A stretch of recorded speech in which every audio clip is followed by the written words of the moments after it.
Alors, bonjour à tous, bienvenue sur notre deuxième e-live conférence sur notre page Diabète 66.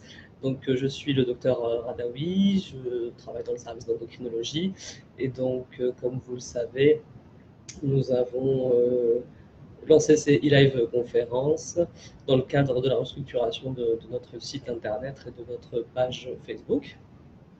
Je vous rappelle un petit peu le concept en attendant qu'on ait les premières questions et les commentaires. Alors, voilà, donc on a décidé avec notre équipe de mettre en place ces live conférences pour favoriser l'échange sur le diabète et changer un petit peu du cadre classique des consultations hospitalières et des visites. Donc, c'est notre façon aussi de communiquer avec les patients et de passer des messages de prévention. Voilà, donc on attend vos questions. N'hésitez pas à participer. On vous remercie d'ailleurs, vous avez été nombreux lors de la première conférence à l'occasion de la Journée mondiale du diabète à donner des messages et participer à la conférence. Alors,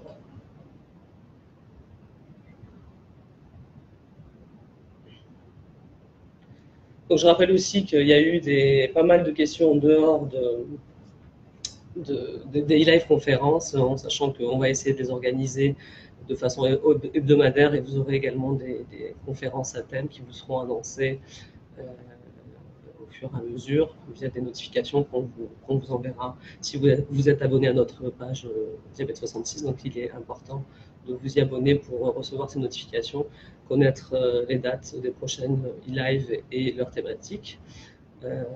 Donc n'hésitez pas à vous abonner et à nous envoyer des questions plus tôt à ce moment, et de venir participer aux live conférences plutôt que de nous envoyer des questions en dehors. Bon, on essaiera autant que possible de répondre à ces questions, mais le mieux c'est de favoriser l'échange et de le faire pendant ces lives. Voilà. Sachant. Bonjour Nathalie Bouka. On vous écoute, Nathalie Bouka, si vous avez des questions, n'hésitez pas.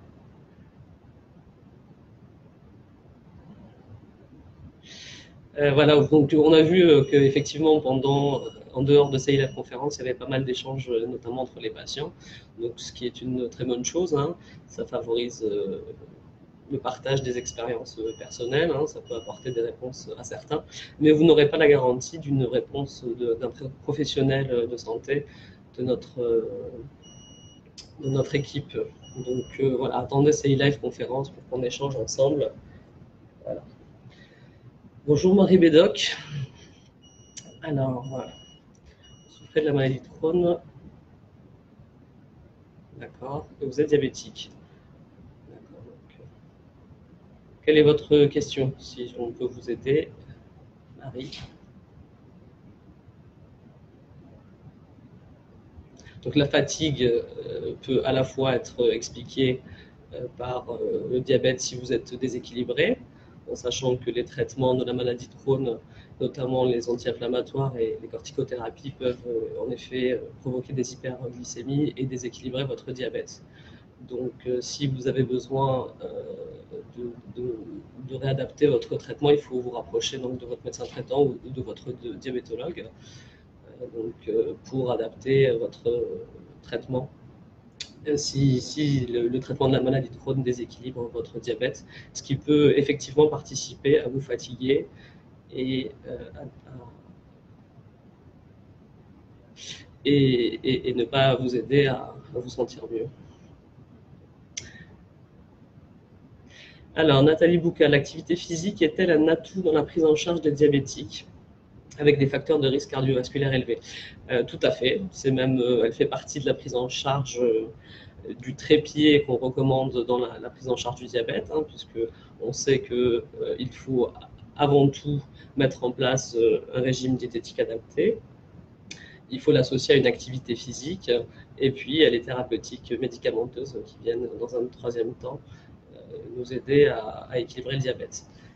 L'activité physique va avoir un impact important sur les maladies cardiovasculaires et sur les facteurs de risque cardiovasculaire. On sait que les études ont montré qu'elles ne permettent pas forcément une perte de poids, mais elles diminuent le tour de taille. On sait que le risque de ce qu'on appelle donc les maladies cardiovasculaires liées au syndrome métabolique est lié à ce tour de taille. Et donc l'activité physique nous permet grandement de diminuer ce tour de taille.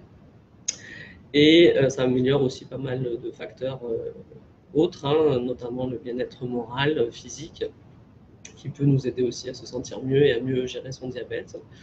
Donc effectivement, ça diminue donc ce tour de taille. Donc ces études ont montré que l'activité physique diminue le tour de taille, mais aussi donc les morbimortalités, ce qu'on appelle morbimortalité, c'est toutes les complications qui peuvent engendrer par le diabète associé à l'hypertension, le cholestérol, donc tous les facteurs de risque cardiovasculaire, et ces maladies qui vont aboutir à des maladies cardiovasculaires, donc des complications, voire une mortalité. Donc l'activité physique est essentielle, effectivement. Je vois qu'il y a une autre question. Alors, pour Cam, Greg, Chris, bonjour. Va-t-il y avoir des greffes pour les enfants, car ma fille est sous pompe et voudrait le faire. Les greffes, pour l'instant, ont des indications assez limitées. Il faut savoir qu'il y a un traitement anti-rejet assez lourd qui doit être pris quand on est greffé. Et donc le rapport bénéfice-risque n'est pas encore en faveur des greffes, donc on va le réserver vraiment à des patients qui nécessitent ces greffes, notamment les patients qui doivent bénéficier par exemple d'une greffe rénale, donc on va faire des greffes rein-pancréas. Et puis il y a les greffes d'îlots, mais qui sont encore réservées aux centres de recherche, notamment sur le CHU de Montpellier ou de Toulouse. Et même le CHU de Montpellier, ces derniers temps, a dû suspendre ses études puisqu'il y a une pénurie de greffes, il y a une pénurie d'îlots. Et à savoir qu'on nécessite un à plusieurs pancréas pour pouvoir récupérer ces îlots et les greffer. Donc, c'est des protocoles d'études qui n'ont pas encore été validés. En tout cas, en France, on n'a pas l'AMM pour le réaliser de façon courante, contrairement à d'autres pays d'Europe et aux États-Unis. Donc, pour l'instant, on est en cours d'études sur les greffes d'îlots. Les greffes de pancréas sont faisables dans le cadre de greffes d'autres organes, parce que le rapport bénéfice-risque n'est pas en faveur d'une greffe, en sachant que les traitements anti-rejet sont des traitements lourds et peuvent vous exposer à des maladies infectieuses, des maladies oncologiques. Donc pour l'instant, on préfère utiliser des pompes à insuline qui permettent généralement de très bien équilibrer les patients, notamment les enfants. Et surtout depuis l'installation maintenant de nouvelles... depuis qu'on a à disposition, excusez-moi, les nouvelles technologies que sont les capteurs, le freestyle et les capteurs Enlight aussi, le capteur Dexcom. Donc ce sont des capteurs qui permettent une mesure continue du glucose et qui permettent vraiment de bien adapter les doses d'insuline, notamment dans les pompes. Voilà, pour répondre à votre question. Je vois qu'on a de plus en plus de participants. N'hésitez pas à poser vos questions. En attendant d'autres questions, je vais essayer de répondre aux questions qui ont été posées également en dehors de Daily Live. On a eu notamment pas mal de questions sur notamment Monsieur Elfougassix, qui est très actif sur notre réseau. Merci Monsieur Elfougassix. Donc il posait pas mal de questions sur le régime low carb. Et donc le régime mieux connu sous le nom de régime cétogène, qui prend de l'ampleur, effectivement, on vous confirme. Bon, c'est encore un régime restrictif. Nous, dès lors qu'il s'agit de régime restrictif, on n'est pas très fan, si vous me permettez l'expression. Pourquoi? Parce que c'est des régimes qui sont, comme tous les régimes restrictifs, très contraignants. Qui ne sont pas forcément équilibrés, et qui dit contrainte dit frustration, dit craquage, dit effet yo-yo. Donc, juste pour vous rappeler un petit peu ce que c'est que le régime cétogène, c'est un régime qui recommande la consommation. Alors, dans un régime équilibré, habituellement, on recommande la prise de 50% de glucides, 35% de protéines et le reste 35% de protéines et le reste en lipides, donc 35% aussi.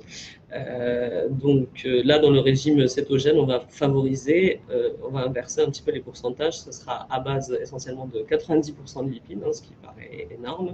Donc plutôt des lipides à base d'acides gras monosaturés, hein, tels que des noix, des avocats, de l'huile d'olive, et on va rabaisser autant que possible l'apport de glucides à 2%, ce qui est très bas, et les protéines à 8%.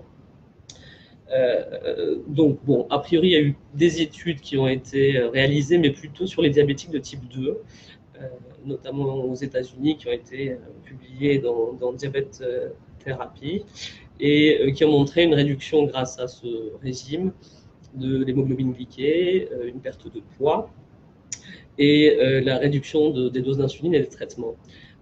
Maintenant, on trouve, nous personnellement avec les diététiciennes, hein, que ça reste un régime très restrictif, très contraignant, qui peut aussi, qui n'est pas forcément très équilibré. Hein. L'apport en lipides est très important, l'apport en protéines est faible. On sait, alors les contraintes, on sait que la sensation de satiété est quand même essentiellement obtenue grâce aux protéines et aux glucides, hein, au sucre complexe, hein, au sucre lent. Quand on parle de glucides, on va plutôt favoriser les sucres lents. Donc, de réduire autant l'apport de glucides et de protéines peut vous exposer à une sensation de faim et donc un grignotage ou des craquages, ce qui n'est pas forcément conseillé. Donc voilà, pour moi, c'est un des premiers biais de ce régime. La deuxième chose, c'est que c'est un régime, vu l'apport pauvre en glucides, on sait qu'un patient qui a des traitements hypoglycémiens et qui est à risque d'hypo, il faut quand même qu'il ait un apport minimal à chaque repas de glucides pour éviter les hypoglycémies. Donc dans le régime cétogène, 2% ça paraît très faible, hein, donc on essaie de réduire un maximum les apports glucidiques, et donc ça peut exposer les patients à des hypoglycémies, notamment les patients qui ont des traitements insuliniques ou des antidiabétiques hypoglycémiens. Donc à prendre avec beaucoup de précautions. Et voilà, la perte de poids, bon, effectivement, chez le diabète de type 2, elle peut être intéressante. Chez le diabète de type 1, on a plutôt tendance à la maigreur chez les patients déséquilibrés. Donc, attention à ne pas favoriser ce genre de régime. C'est un petit peu un régime à la mode, hein. Il y a eu les régimes hyperprotéinés pendant un moment. On a su, a posteriori, les méfaits de ces régimes, hein, avec des atteintes rénales. Donc, méfiance avec tous les régimes de façon générale. Vaut mieux un régime équilibré, hein, donc, comme conseillé. Les messages maintenant sont beaucoup plus souples concernant le régime diabétique. Donc, de manger de façon équilibrée avec 50% de glucides, 35% de en fait, vous divisez votre assiette en trois, avec la moitié en légumes, un quart en protéines et un quart en féculents, et 3 fruits par jour. Privilégier, quand on dit 5 fruits et légumes par jour, attention, c'est surtout les légumes, hein, les fruits restent des sucres lents, donc ne pas en abuser non plus. Voilà, et vous autorisez un écart une fois par semaine pour éviter des régimes restrictifs. Voilà, donc globalement, il vaut mieux effectivement faire attention aux quantités plutôt que de réduire les apports de glucides au minimum.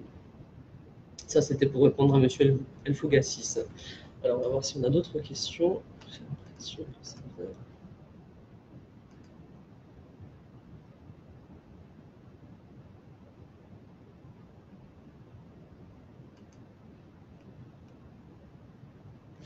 Alors, pour M. Francky, qui a un fils diabétique, qui a déclaré donc, le diabète après une corticothérapie. Hein, donc effectivement, ce que je vous expliquais antérieurement, les corticoïdes et d'autres médicaments peuvent précipiter la découverte d'un diabète. Donc on ne parle plus maintenant de diabète cortico-induit, mais plutôt de cortico-précipité, c'est-à-dire que c'est des patients qui sont prédisposés à déclarer ce diabète et les corticoïdes vont venir accélérer la découverte de ce diabète. Donc il est suivi par un diabétologue. Donc, c'était pour répondre à la question est-ce que le médicament est la cause? Non, ça a précipité la découverte, mais a priori, il y avait une prédisposition génétique chez votre fils à développer ce diabète. Donc, alors, souvent, c'est des diabètes. Comment cela va-t-il évoluer pour lui? Souvent, c'est des diabètes qui s'apparentent plutôt à un diabète de type 2. Donc, mais il a 18 ans. Donc, a priori, il faut se méfier, il faut faire une recherche étiologique pour savoir quel type de diabète il est. Donc, on sait que les sujets jeunes sont plutôt diabétiques de type 1. Hein. Le diabète de type 2 touche plutôt les personnes plus âgées, avec une hérédité familiale et plutôt en surcharge pondérale. Donc là, à 18 ans, je pense qu'il s'agit d'un diabète de type 1 qui peut être également cortico-précipité. Donc après, voilà, ce que je disais sur les régimes, on n'est plus du tout sur des messages aussi restrictifs qu'il y a longtemps. Donc maintenant, surtout, on a pas mal de programmes d'éducation thérapeutique hein, sur ce qu'on appelle l'insulinothérapie fonctionnelle, donc où les patients peuvent manger ce qu'ils veulent, entre guillemets, avec précaution, hein, parce qu'après, faire attention au poids quand même. Donc manger ce qu'ils veulent en adaptant la dose d'insuline. Donc on leur apprend à calculer les glucides qui sont la teneur de glucides de leur repas. Et donc selon un coefficient que nous calculons et que nous fournissons après ces semaines d'éducation thérapeutique, il va pouvoir adapter sa dose d'insuline et manger ce qu'il veut, notamment lorsqu'il fait des écarts. Donc après, il ne s'agit pas non plus de manger n'importe quoi. Parce qu'on sait que notamment le grignotage sucré, malgré l'insulinothérapie fonctionnelle, rend l'équilibre du diabète compliqué. Donc c'est bien de faire ces écarts-là au moment des repas pour pouvoir envoyer faire une dose d'insuline adaptée. Donc voilà, il suffit que votre fils se rapproche d'un diabétologue ou de centres où il peut bénéficier de ce genre de programme d'éducation. Et avec de l'éducation, on arrive toujours à équilibrer les patients s'ils jouent le jeu et qu'ils sont observants. Voilà pour Francky.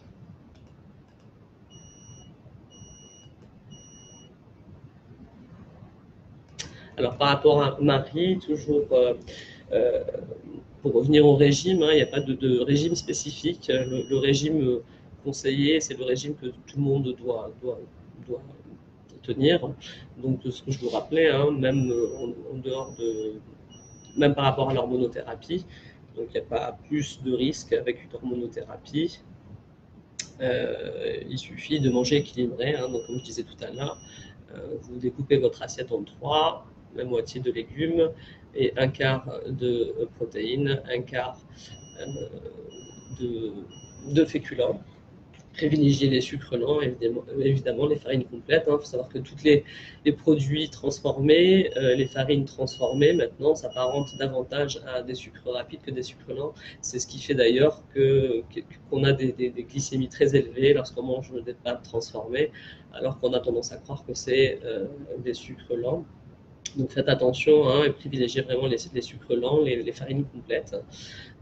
Voilà, les 3 fruits par jour, un laitage non sucré, évitez évidemment les sucres rapides et les produits hypercaloriques riches en matières grasses, donc à privilégier, à consommer avec modération, on va dire plutôt, et seulement lorsqu'on fait des écarts, hein, essayer de les éviter au quotidien.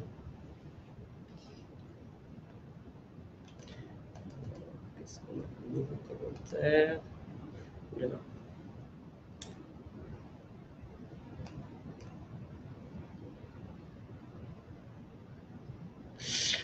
Alors, tous les produits congelés, en fait, c'est plutôt pour répondre à Claire Agéry qui nous pose la question de d'éviter les produits transformés, pardon. Est-ce que les sachets de légumes congelés font partie de ces produits? Si c'est des sachets de légumes non cuisinés, a priori, non. Ça reste. Maintenant, la congélation, on va plutôt perdre en vitamines, en antioxydants. Mais si les légumes n'ont pas été cuisinés, donc non transformés, ils restent quand même adaptés, on va dire. Maintenant, c'est plutôt les produits cuisinés, donc les plats préparés, les conserves aussi, il faut spécifier des conserves. Il y a pas mal de sucre, hein. Si on s'amuse à regarder les teneurs en sucre, on va retrouver du sucre rapide à peu près dans toutes les conserves, notamment. Voilà, on a vu cette fameuse émission sur le sucre qui évoquait le sucre même dans les cornichons, dans la boîte de cornichons. Donc voilà, essayez de privilégier au maximum les produits frais, cuisinez vous-même. Alors, une autre question.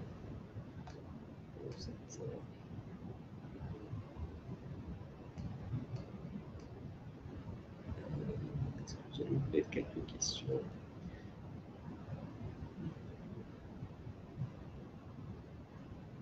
Ah, Muriel Brevelli, j'ai répondu à votre question sans la voir, il me semble, en évoquant la semaine d'éducation. En fait, on a deux programmes d'éducation thérapeutique dans le service. Donc un projet éducatif pour les diabétiques de type 1 ou de type 2, pour apprendre les généralités sur le diabète, la prise en charge, les complications, quelles sont les conduites à tenir, on revoit vos traitements et tout au long de la semaine, vous bénéficiez d'ateliers diététiques avec notre diététicienne. On a des ateliers avec la psychologue également, notre équipe soignante sur les pieds, sur les conduites à tenir en cas d'urgence, d'hypoglycémie, d'hyperglycémie. Et le deuxième programme, donc je vous l'évoquais tout à l'heure, c'est l'éducation à la sonothérapie fonctionnelle, donc pour des patients qui vont être sous insuline et à qui on apprend. Donc c'est une semaine d'éducation intense, notamment sur le plan diététique, où on va apprendre les teneurs des aliments glucides, les notions d'index glycémique. On va calculer pour chaque patient, donc c'est personnalisé, des coefficients, hein, ce qu'on appelle l'unité portion, c'est-à-dire combien d'unités pour tant de grammes de glucides faut-il faire à chaque repas. Donc ça peut paraître lourd et compliqué de faire des produits en croix, mais en fait tous ces paramètres pour les patients qui utilisent des pompes à insuline notamment vont être intégrés dans leur pompe et les calculs seront faits de façon systématique. On vous donne toutes ces notions. Et il existe également des programmes d'éducation thérapeutique sur la prise en charge de l'obésité, notamment des troubles du comportement alimentaire, qui viennent d'être validés par l'ARS de notre service et qui permet de regrouper des patients qui présentent des troubles du comportement alimentaire et travailler sur ce problème-là en groupe, notamment avec notre diététicienne et notre psychologue. Voilà, pour les programmes du service.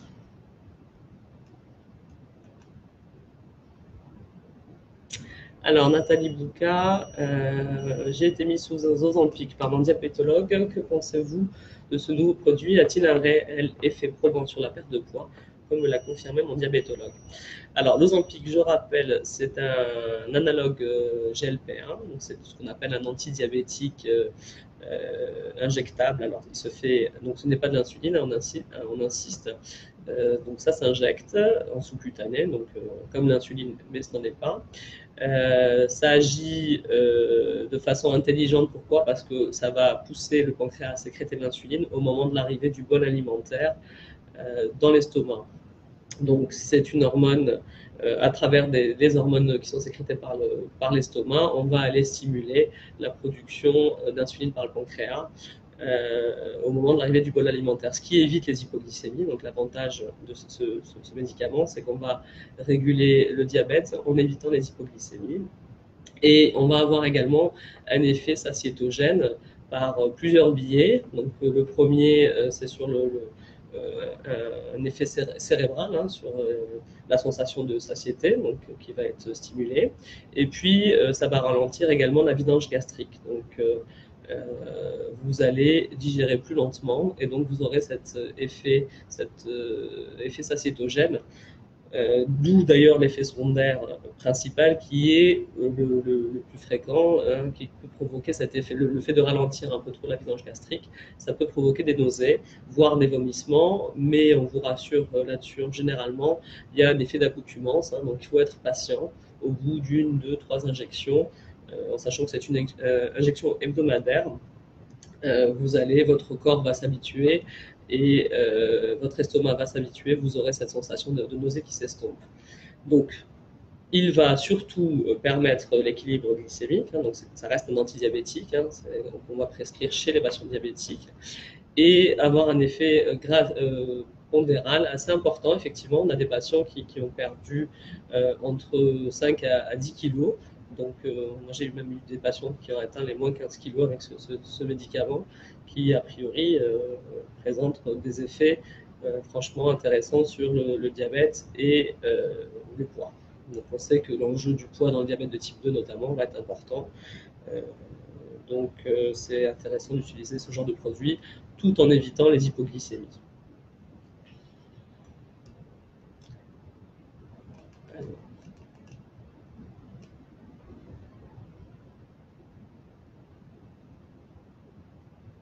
Alors, monsieur Saïd Alassar, bonjour, je suis diabétique de type 2, je veux pratiquer une activité, mais je suis tout de suite essoufflé, je suppose, par des problèmes cardiaques, puisque vous avez bénéficié de la pose de cystette récemment. Que faire? Alors, il ne faut pas pour autant cesser l'activité physique, monsieur Alassar. On conseille d'intégrer un programme de réadaptation à l'effort. Alors, très souvent, les cardiologues, après la pose de stent ou les interventions de type pontage, adressent les patients au centre de rééducation, où ils vont justement avoir cette réadaptation à l'effort, ce reconditionnement. Alors, il faut savoir que même les patients qui n'ont pas été stentés, s'ils ont arrêté l'activité physique depuis un moment, vont avoir cet essoufflement, vont se sentir fatigués.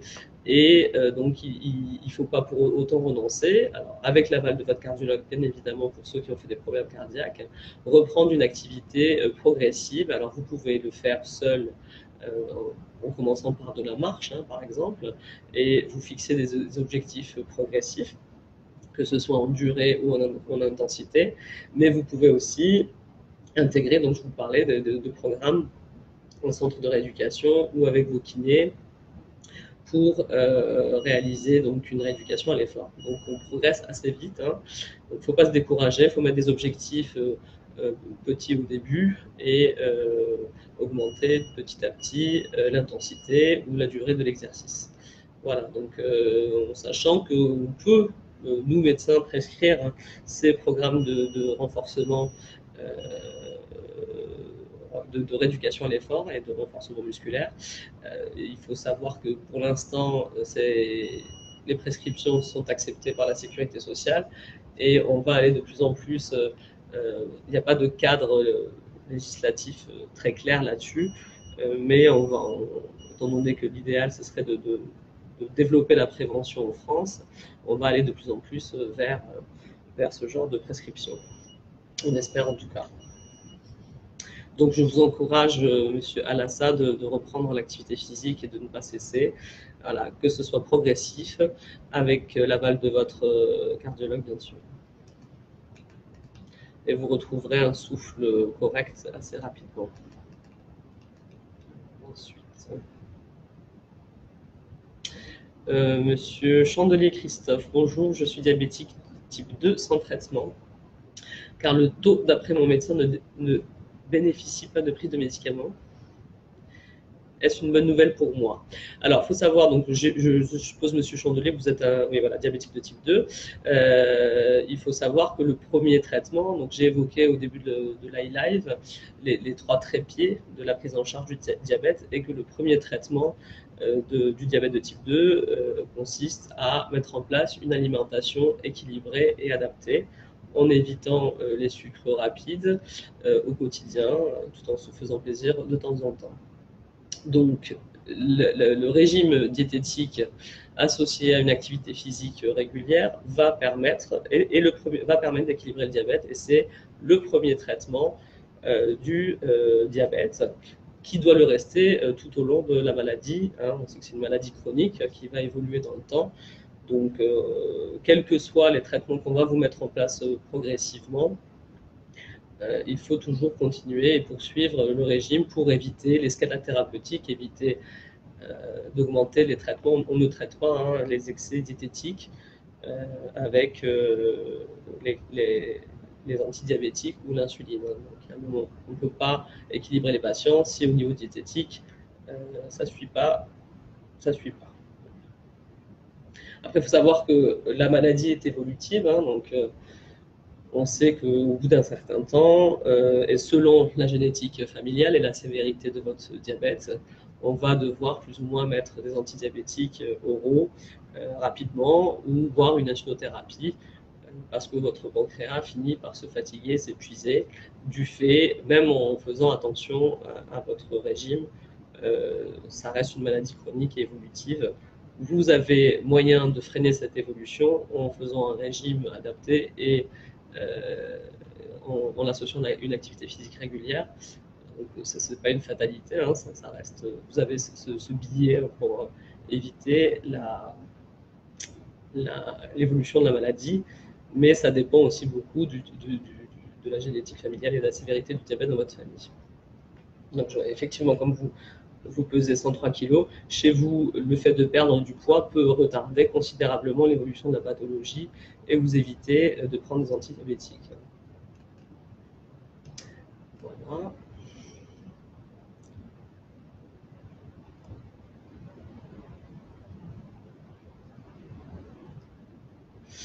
Alors, où en est-on des questions?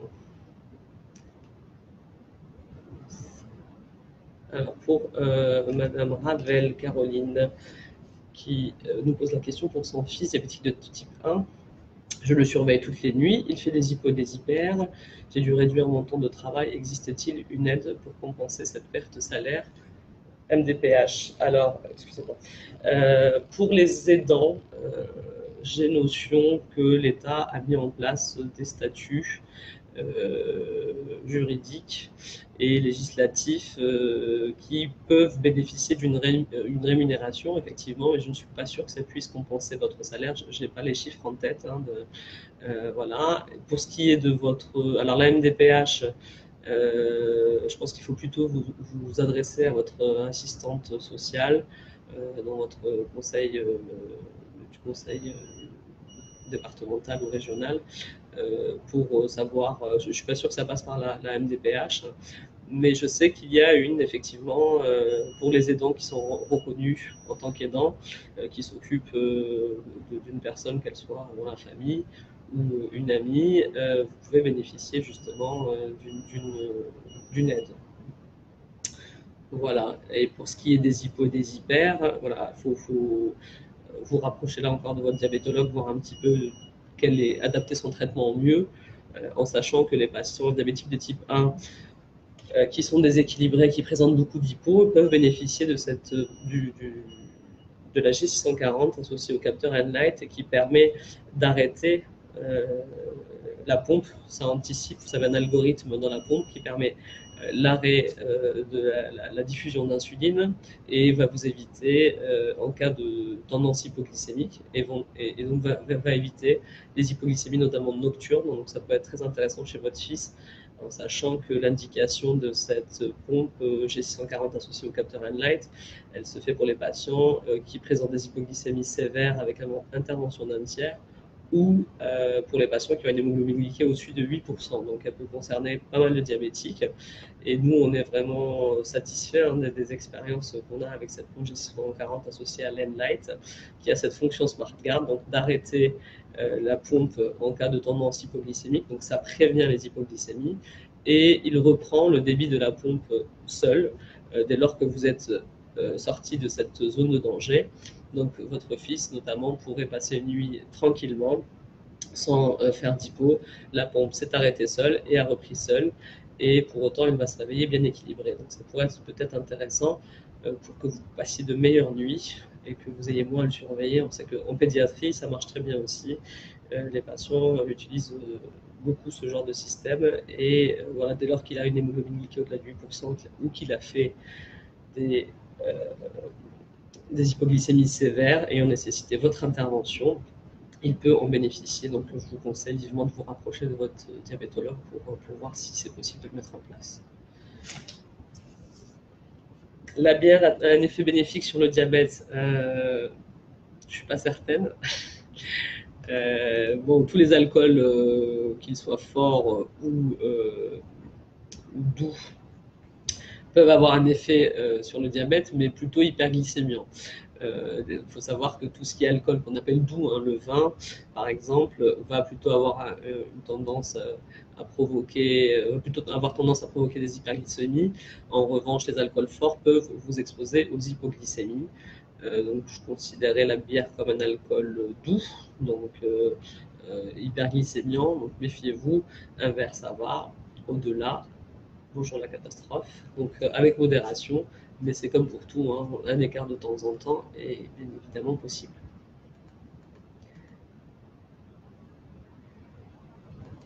Alors, la cannelle, aucune idée, pour être tout à fait sincère. J'ai pas notion que les épices améliorent l'équilibre glycémique. Sinon, les producteurs de cannelle seraient riches aujourd'hui.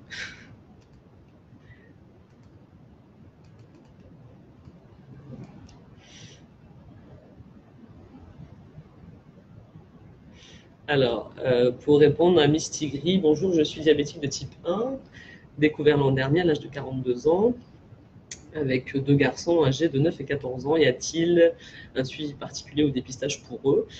Non, en principe, le diabète de type 1 n'est pas héréditaire. Bon, on a quelques rares exceptions de familles où on rencontre plusieurs diabètes de type 1, mais ça reste extrêmement rare. Donc, c'est des familles où on a une forte des antécédents de maladies auto-immunes, mais les dépistages doivent plutôt se faire chez les patients diabétiques de type 2. Là où c'est une maladie héréditaire, le type 1, ça reste une maladie auto-immune, donc avec des cas a priori isolés, sans risque pour vos enfants. Bonjour Florence Casgrain.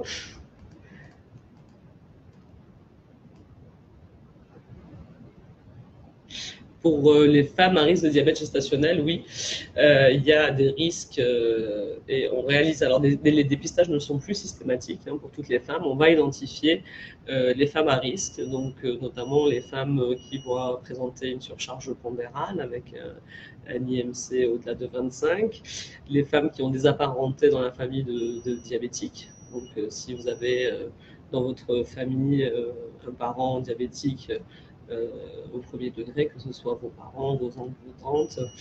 Voilà. Si vous avez vous-même présenté sur une grossesse antérieure un diabète gestationnel ou une macrosomie fœtale, donc la macrosomie fœtale se définit par un poids fœtal supérieur à 4 kg à la naissance. Donc, a priori, ces femmes-là, on va faire un dépistage avec une HGPO autour de la 26e semaine d'aménorrhée. Les critères sont les suivants. Continue. Alors, le pancréas artificiel, pour Caroline Ravel, quels sont les critères hein, je les ai cités tout à l'heure.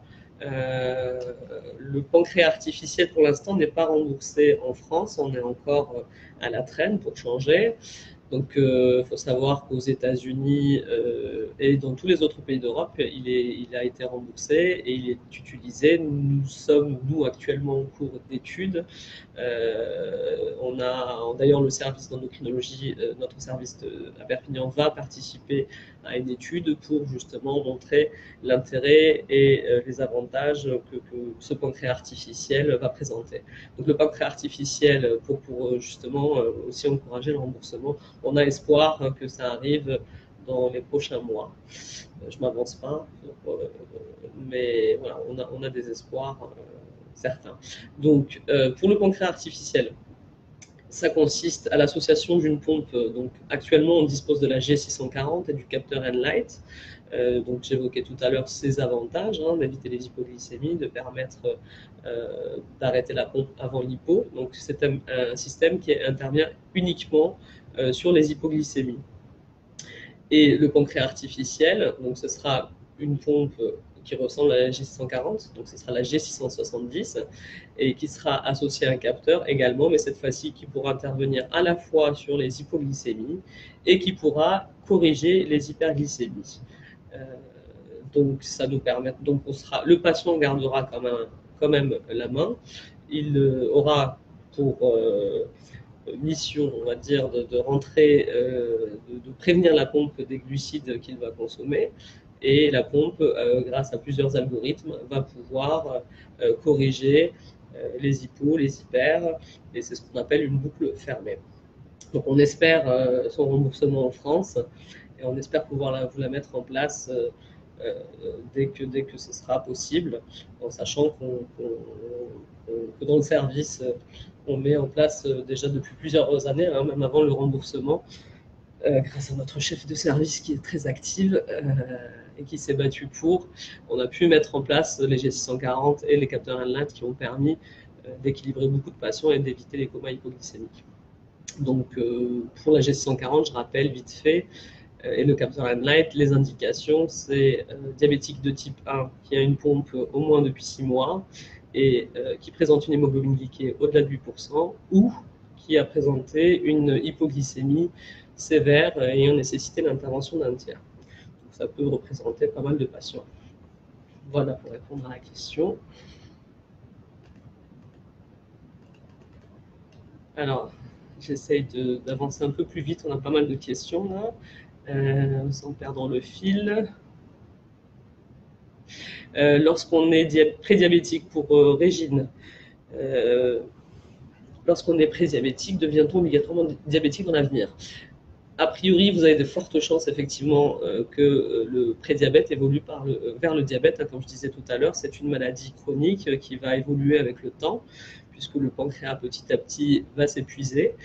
Mais cette fatalité peut être largement freinée. Hein, donc on a des patients qui arrivent à freiner des années, et même en étant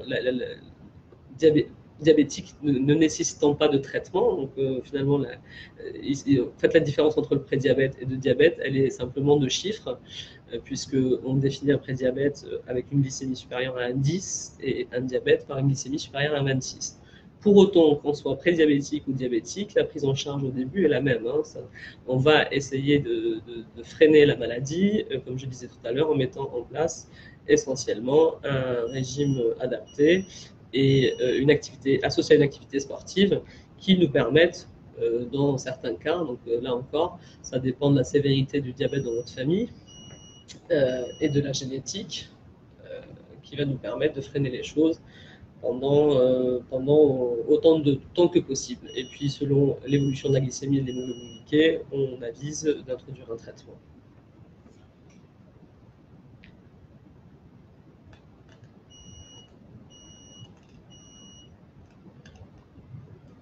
Alors, Monsieur Parmentier Lionel qui pose la question concernant le mal perforant plantaire qui est doublé d'infections nosocomiales, notamment le pyocyanique, j'imagine que c'est ça, durée d'utilisation des antibiotiques. Alors, sur le pied diabétique, effectivement, on sait que ce qu'on appelle le mal perforant, donc c'est une plaie qui survient généralement chez les patients diabétiques. Je vous rassure, tous les diabétiques ne présentent pas de mal perforant. C'est plutôt des patients qui sont diabétiques de longue date et qui ont été probablement déséquilibrés, notamment au début de la maladie, et qui vont présenter également des complications, un type de neuropathie diabétique. Donc c'est ces patients-là en général qui vont présenter ces mal perforants, qu'on peut prévenir. Hein, donc on forme, nous on a une consultation dédiée au pied, où on va faire beaucoup de prévention. Là encore, c'est important d'éduquer les patients pour éviter la récidive de ces plaies, pour ne pas arriver à des situations d'infection. Et les infections nosocomiales, on sait que c'est des infections qui vont être qui vont être liés à des germes résistants, notamment dans les milieux hospitaliers. Mais tout se traite, hein. Heureusement, on dispose actuellement d'antibiotiques divers et il suffit de bien documenter la plaie, de réaliser par exemple des biopsies pour obtenir le germe qui est responsable de l'infection et mettre en place une antibiothérapie adaptée. La durée de l'utilisation des antibiotiques, elle varie. Alors, on a des recommandations de la SPILF, notamment, hein, la Société d'infectiologie française, qui met en place des tableaux pour chaque germe et la durée, généralement, va varier entre 6 semaines à 3 mois. Donc, c'est des longues durées pour les infections osseuses. Donc, c'est important de respecter ce délai pour espérer une cicatrisation. Donc, selon la gravité et les comorbidités, on peut réaliser des durées de traitement qui peuvent aller jusqu'à 3 mois. Mais quand on a un patient observant qui met en place tout ce qui est conseillé, on arrive très bien à cicatriser ces plaies. Il faut de la patience et il faut de l'observance.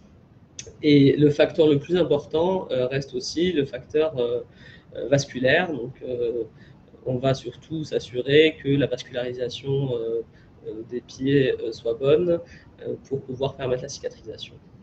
Il y a plusieurs paramètres à prendre en compte: l'équilibre du diabète, la nutrition, la vascularisation et la prise en charge de la plaie de l'infection.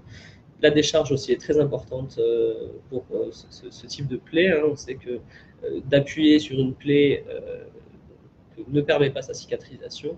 Il faut donc absolument décharger le pied, éviter l'appui tant que la plaie n'est pas cicatrisée. Donc il y a des chaussures adaptées pour permettre cette décharge et favoriser la cicatrisation. Voilà, pour faire un point un petit peu sur les plaies de pied. Alors, Louis Aragon est parmi nous. Je suis traité pour le diabète de type 2.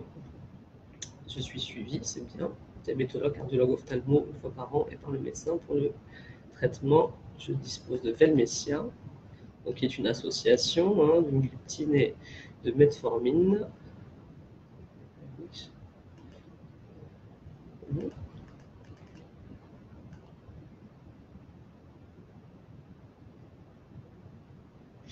Alors, le problème de Louis Aragon est lié à l'activité sportive, visiblement, puisqu'il présente des hypoglycémies avec sueur, tremblement, blanchissement de la peau. Comment l'éviter?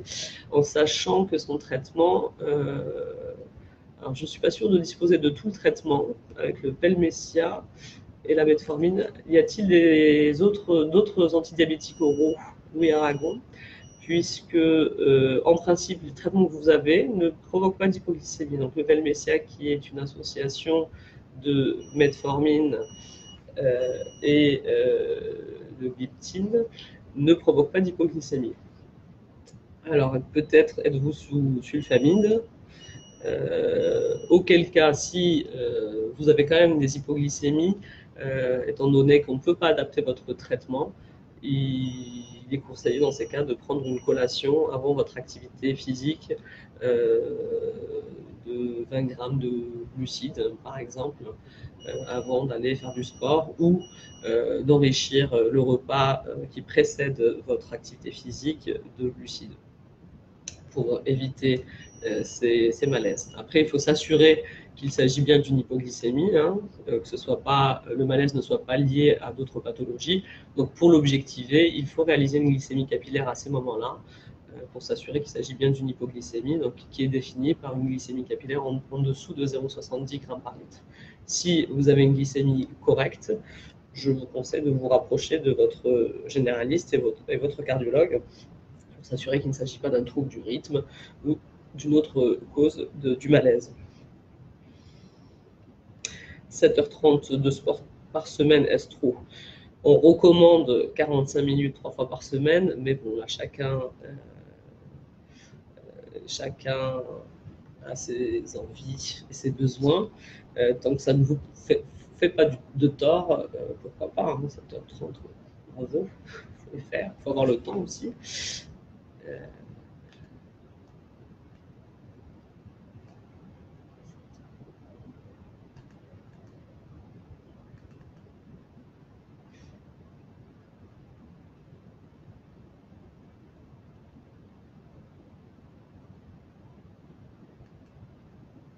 Alors, effectivement, on a, pour répondre à Madame Agéry-Claire, pour toutes les interventions chirurgicales, pour les patients qui sont sous pompe, effectivement, ça peut. On a pas mal de questions par rapport à la conduite à tenir par rapport à la pompe.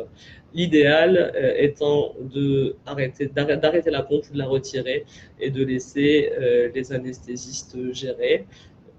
Bah, d'abord parce qu'ils ne sont pas habitués à ce genre de dispositif, donc ils ne prennent pas de risques, évidemment. Maintenant, si c'est une anesthésie locale, effectivement, je vous conseille de vous rapprocher de votre diabétologue et d'adapter votre traitement si vous vous sentez de le faire. Euh, et on peut, avec une pompe, diminuer les débits sur plusieurs heures et le prévoir et le programmer. Donc moi j'ai des patientes qui ont bénéficié de chirurgie, qui n'ont pas voulu retirer leur pompe. Pour des petites chirurgies, effectivement, on a pré-programmé un débit pour éviter l'hypoglycémie, quitte à favoriser une tendance hyperglycémique et éviter l'hypo. Donc ça peut se faire. Maintenant, ça dépend aussi de l'anesthésiste et de la chirurgie. Donc il faut poser la question à l'anesthésiste et vous rapprocher après de votre diabétologue pour adapter le traitement si possible.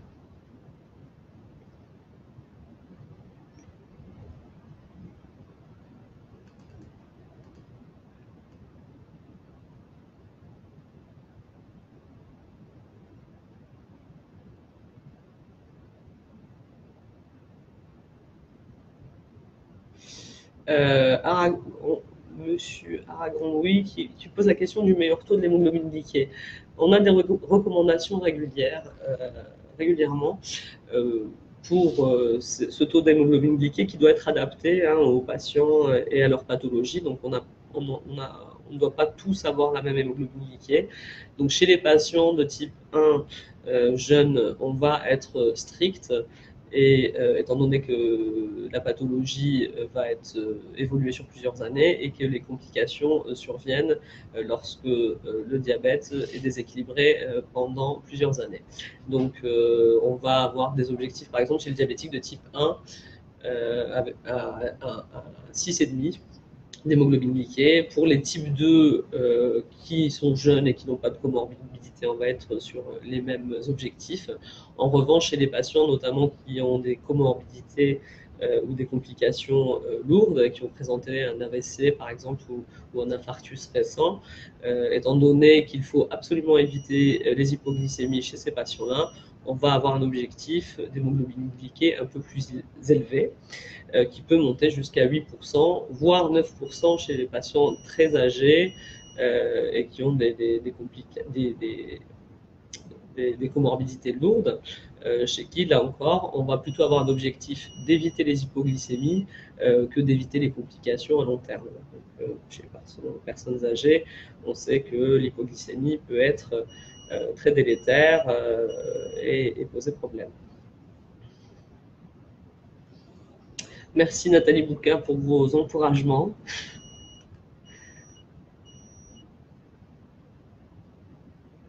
Alors, pour revenir à Madame Ravel, oui, votre fils dispose déjà de cette pompe, très bien. Il arrive quand même à faire des hippos à 0,32.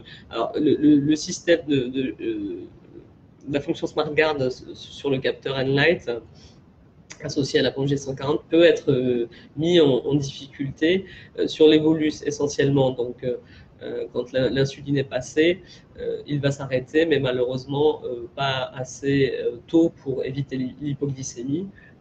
Mais je suis étonné quand même qu'il fasse des hippos à 0,30.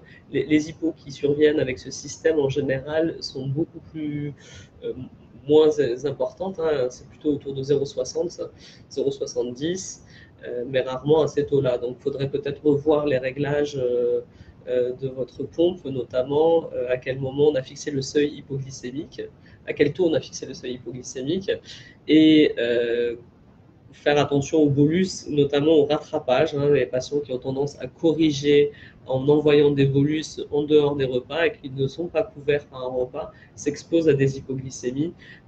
Sur un débit, la survenue de l'hypoglycémie va être plus lente et plus douce, donc le ressenti aussi est moins désagréable, on va dire. Et le capteur Enlight a le temps d'anticiper cette hypoglycémie. Sur un bolus ou un rattrapage, on a moins le temps, enfin le système est mis en défaut parce que ça va vite et que la suite est passée. Donc il va s'arrêter et limiter l'hypoglycémie, mais je suis étonné que ça arrive à 0,30. Donc il faudrait revoir cette programmation de pompe, et notamment le taux auquel est programmé l'arrêt de la pompe.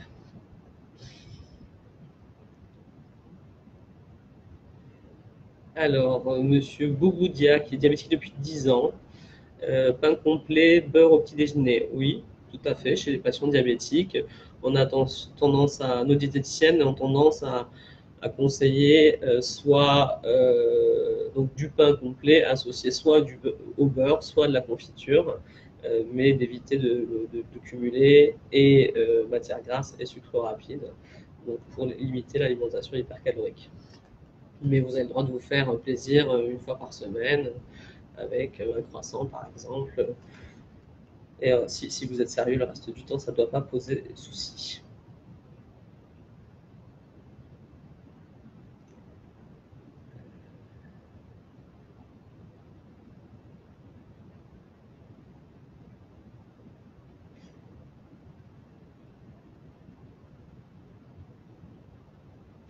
Alors, toujours des questions sur la pompe G640. Alors, pour répondre à Vrin Vrin, qui est diabétique de type 1 et qui va avoir prochainement la pompe G640 pour éviter ces hyposévères. Ouais, donc, effectivement, hein, on encourage vraiment les patients qui présentent des hypoglycémies sévères avec des chutes, notamment, à mettre cette pompe. Hein. Pour nous, ça a réglé beaucoup de problèmes chez des patients qui avaient ce genre de, de, de problèmes et de coma hypoglycémique. Hein. Dans ma propre expérience, j'avais un patient qui avait une hémoglobine glycée à plus de 10% et qui présentait des comas hypoglycémiques quasi journaliers, avec des resucrages au glucagène par sa famille, et qui aujourd'hui est à 6,5 d'hémoglobine glycée et ne présente plus aucune hypoglycémie. Donc ça marche très bien quand c'est bien réglé. Et la partie la plus difficile, hein, c'est pour le patient d'intégrer et de faire confiance au système. Donc, Vril, je vous encourage à bien écouter votre diabétologue et à laisser faire, d'être le moins interventionniste possible pour que cette pompe et ce capteur Enlight ne soient pas mis en défaut. Mais ça marche très bien, hein, même si au début vous avez quelques difficultés à vous adapter. Ça marche très très bien, donc je vous encourage à la mettre en place. Alors effectivement, il y a un temps d'intégration pour maîtriser cette pompe. En général, ça peut prendre 3 à 6 mois, mais pour la plupart des patients, ça va très vite et ça dure beaucoup moins longtemps que ça. Mais soyez patients pour ceux qui sont en difficulté au début. C'est un système qu'il faut apprendre à maîtriser petit à petit. Il y a des calibrations à faire, mais avec du temps et de l'éducation, on arrive à équilibrer tout le monde, hein, donc soyez patients. Alors, pour Céline Lab, bonjour diabétique sous metformine, équilibré, mes problèmes de mycose au niveau des ongles des orteils. Effectivement, on sait que le diabète de type 2, surtout quand il est déséquilibré, peut favoriser les infections, notamment mycotiques, et qu'il est nécessaire de les traiter. Le problème de ces infections, c'est qu'elles sont très longues à traiter. Donc souvent, les traitements sont arrêtés de façon anticipée, on va dire. Donc il ne faut pas hésiter à faire des traitements au moins de 3 semaines et de vous rapprocher. Ça peut aller jusqu'à 6 semaines de traitement si ça récidive.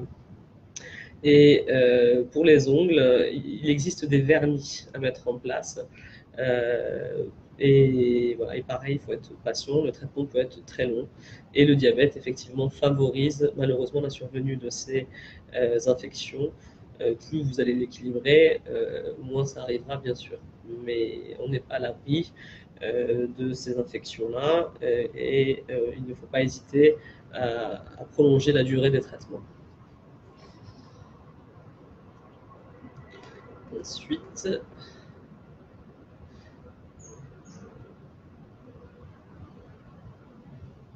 Alors, pour Monsieur Parmentier, Lionel, toujours, mon seul traitement diabétique est le Novonorm. C'était par rapport aux infections, pour l'infection nosocomiale apiocyanique d'Alacine. Alors, il faut savoir que pour le piocyanique, ça nécessite une bi-antibiothérapie très souvent et au moins 15 jours d'antibiothérapie intraveineuse. Donc en général, on fait appel, nous, au service de maladies infectieuses pour préciser l'antibiothérapie à mettre en place, la durée et la voie. Donc pour des infections nosocomiales, apiocyaniques notamment, il faut favoriser quand même des bi-antibiothérapies par voie veineuse pendant 15 jours, puis un relais par voie orale à poursuivre 6 semaines à 3 mois selon l'évolution et les comorbidités, comme je le disais tout à l'heure. Donc d'Alacine seul pour le piocyanique, je ne suis pas sûr que ce soit suffisant. Il faudrait vous rapprocher là encore du service de maladies infectieuses pour préciser et modifier le traitement si besoin.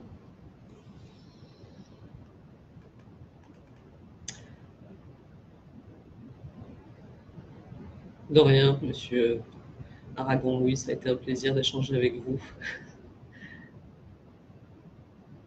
On attend tous, oui, la pompe pour répondre à Rico, Julie, pardon.